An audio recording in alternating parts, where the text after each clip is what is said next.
Hello and welcome to Justice. I'm Jeanine Pirro. Thanks for being with us tonight. And thank you once again for making Justice #1 again last weekend, all weekend long. I very much appreciate your tuning in. We have a packed show tonight. My exclusive interview with House Intelligence Chairman Devin Nunes is moments away. Plus, White House spokesperson Hogan Gidley, Senator Chuck Grassley, and Congressman Jim Jordan are all ahead. But first, my opening statement. Don't you love it when arrogant egomaniacs are hoisted on their own petards? FBI Director James Comey and Deputy Director Andrew McCabe now know the pain of those petards. The Department of Justice is investigating Andrew McCabe now after an Obama-appointed IG made a criminal referral. And pompous Cardinal Comey is now being investigated for leaking classified information. And Comey's memos were released this week, and they were supposed to lay out the real reason for his firing. That Donald Trump was colluding with the Russians, and Donald Trump was looking to obstruct justice. Well, unfortunately for the Democrats and the mainstream media, they prove just the opposite. And they go against virtually everything that Comey has said about Trump. Now, because he didn't trust the president, Comey made notes of his presidential meetings. The memos were written contemporaneous with the meetings, one within 5 minutes of the meeting. Contemporaneous notes carry great weight because they're made almost immediately after the event when the memory is fresh. But unfortunately for Jim Comey, they do not support his narrative. In fact, they prove the opposite. They prove, one, that the president encouraged the FBI director to investigate the issue of collusion between anyone on the Trump campaign and Russia. Number two, the president encouraged the FBI director to investigate the Steele dossier. And number three, the president wanted to make sure that his administration was free of leaks. And here's the rub. The meeting with the president by Comey was a setup to allow CNN to go forward with a negative story about the president and to create the illusion of Russia collusion. Comey himself admits the president. CNN wants to go forward with a story because some leaker gave them the dossier. But there needs to be a news hook. So the meeting for the discussion about the dossier would be the hook. And 4 days later, CNN had the story that Comey told the president about that salacious dossier. And Comey himself was the one who created the hook. But folks, it gets even better. James Clapper, the man I told you last week that Jim Comey said he admires most in government, who we already know is a liar based on his "we don't spy on Americans," well, not wittingly at least.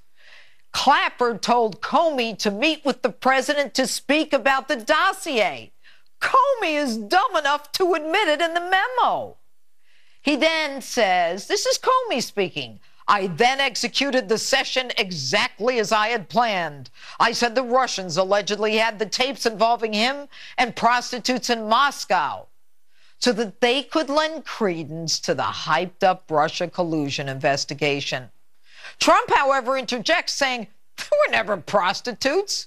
Comey lied and said the FBI is keeping a close hold on that dossier, so there would be no excuse for it to expose this story.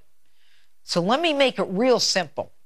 Clapper tells Comey to meet with the president to alert him about the prostitutes, which is a pretext to create a news hook so that CNN can leak the story about the prostitutes. But once Comey is fired, he decides he's going to leak information to get to the New York Times now that the Department of Justice is looking at that leak of classified information. My judgment was I needed to get that out into the public square, and so I asked a friend of mine to share the content of the memo with a reporter. Didn't do it myself for a variety of reasons, but I asked him to because I thought that might prompt the appointment of a special counsel. And so I asked a close friend of mine to do it. Jim, you're the head of the FBI. You told the president in that memo repeatedly, your memos, that the president wasn't under investigation. You get fired. Now you need to put things in the public square to get a special counsel? Why? Your memo, the first one, was actually sent to the FBI, to McCabe and company. And since there clearly wasn't anything criminal in that memo, then what's with your hogwash about your need to get information into the public square to get a special counsel appointed? Jim, it's so obvious. You're fired and you're mad. You're a liar and you're a leaker. You're pompous, you're egotistical, you're condescending, and you violate the very laws that you're sworn to uphold because you want to make news, because you want to write a book, because you want to be a hero, and because you don't think the rules apply to you, and because you, like your friend McCabe, according to the Inspector General, do it for personal gain. Newsflash. You didn't have a right to leak that information. Once you took those memos out of the building to leak to the New York Times, you, James Comey, committed a crime. You had no right to do that. They were not personal notes. They were not memos to yourself. They were memos to other FBI agents. And if Donald Trump needed investigating, Jim, answer me this. Why didn't you investigate him when you were the highest-ranking law enforcement official in the nation? Why? Because there was no investigation that was needed, and it was secondary in any event. It was phony. You needed to make yourself the protagonist. And now we know that but for those memos and your illegal leak to the New York Times, Robert Mueller wouldn't be doing what he's doing, and that is tearing at the fabric of this country. And ain't it bittersweet irony, Jim, that both you and McCabe are being looked at for the same thing that Hillary was looked at? You're in the same boat as she. But you let her loose because you said she didn't intend to have classified information on her server. But Jim, you hoisted yourself on your own petard when you made it clear that you intended to release those classified memos so that you could get even with the president. You established the intent that you say was missing in Hillary's case. Jim, the FBI's not proud of you. You're a former FBI director out there discussing matters presently under investigation as a special counsel is doing that very thing.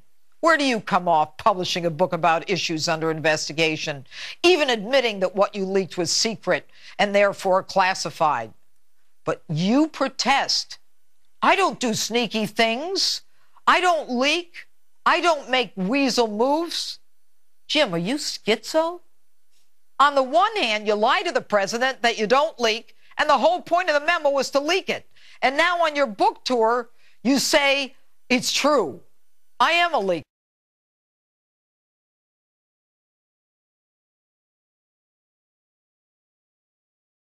The president that you don't leak, and the whole point of the memo was to leak it. And now on your book tour, you say, it's true. I am a leaker. And Jim, you're a political operative, too. You wanted Hillary Clinton to be president. You even changed the definition of the law to let her get away with it. And you played along with Loretta Lynch so that she could get away with it. Do you think we'd be a lot better off with Hillary Clinton as president than Donald Trump?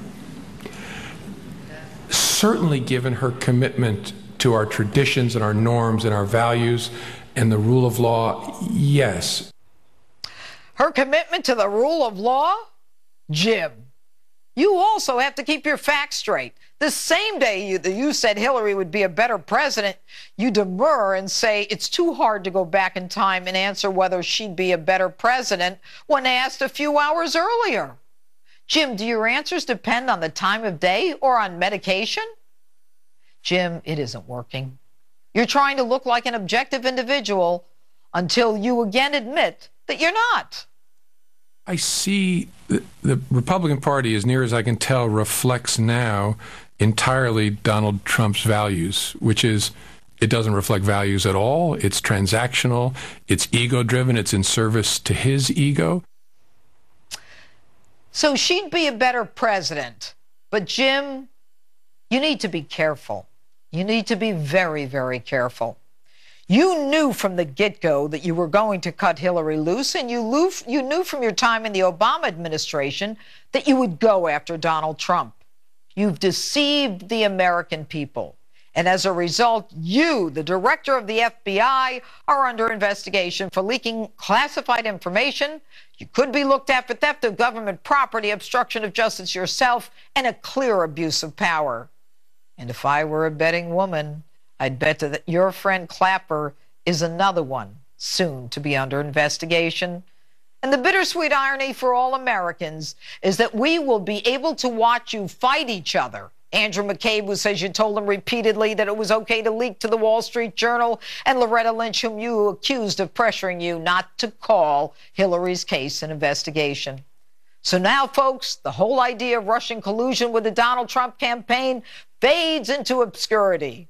We now know, and we now see the deep state doing what it does best. State actors protecting each other and like-minded members of the system. But if there's any justice and the Department of Justice is independently run, you'll all be made accountable. And finally, Jim, you've done more damage to the FBI as an institution than J. Edgar Hoover, because your mission was to change the course of American presidential history. The only difference between you and J. Edgar is that he wore dresses. And even if you wanted to, you probably couldn't get one to fit you at 6 feet 8 inches. And that's my open. Tell me what you think on my Facebook, Twitter, and Instagram, hashtag Judge Jeanine. And according to his own words, Comey says on several occasions that they were not investigating the president.